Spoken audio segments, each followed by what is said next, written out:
عالم نظامی صاحب سے گزارش کر رہا ہوں، آج کے حالات میں ایک نوجوان جو اپنی مترنم آواز سے، اپنے آواز کی گنگناہٹ سے اور اپنے خوبصورت انداز سے پہچانا جاتا ہے، عالم نظامی اپنے کلام کے ذریعے آپ کی خدمت کرنے کے لیے مائک پر تشریف لائے۔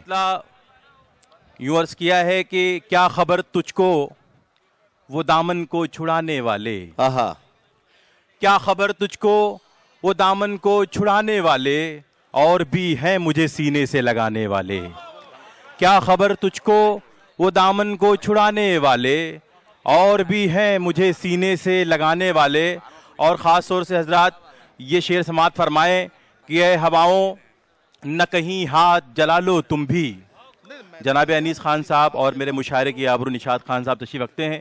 یہ شعر پڑھتا ہوں کہ اے ہواؤں اور بھی ہیں مجھے سینے سے لگانے والے، اے ہواؤں نہ کہیں ہاتھ جلا لو تم بھی، واہ، اے ہواؤں نہ کہیں ہاتھ جلا لو تم بھی، بجھ گئے میرے چراغوں کو بجھانے والے۔ واہ واہ واہ واہ، اے ہواؤں نہ کہیں ہاتھ جلا لو تم بھی، کیا کہنا، واہ، اے ہواؤں نہ کہیں ہاتھ جلا لو تم بھی، واہ واہ واہ، بجھ گئے میرے چراغوں کو بجھانے والے۔ واہ۔ اور حضرات خاص طور سے یہ شعر بھی ملاحظہ فرمائے کہ ناپتے کیسے میرے ظرف کی گہرائی کو، اور بھی ہیں مجھے سینے سے لگانے والے، ناپتے کیسے میرے ظرف کی گہرائی کو، ڈبکیاں خطے ساحل میں لگانے والے۔ واہ واہ واہ، ناپتے کیسے میرے ظرف کی گہرائی کو، کیا کہنا، ڈبکیاں خطے ساحل میں لگانے والے۔ اور حضرات یہ شعر بھی خاص طور سے دیکھیں کہ باپ کی قبر پہ مٹی بھی نہیں ڈالتے ہیں، باپ کی قبر پہ مٹی بھی نہیں ڈالتے ہیں، اور بھی ہیں مجھے سینے سے لگانے والے،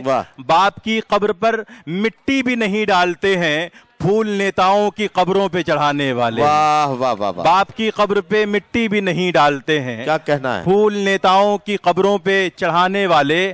اور حضرات جسم مر سکتا ہے آواز نہیں مرتی ہے، جسم مر سکتا ہے آواز نہیں مرتی ہے، یاد رکھیں میری آواز دبانے والے۔ واہ واہ واہ، جسم مر سکتا ہے آواز نہیں مرتی ہے، یاد رکھیں میری آواز دبانے والے۔ بہت شکریہ، مجھے عبدالرحمن صدیقی صاحب نے میری حوصلہ افزائی فرمائی، میں ان کی محبتوں کو سلام پیش کرتا ہوں۔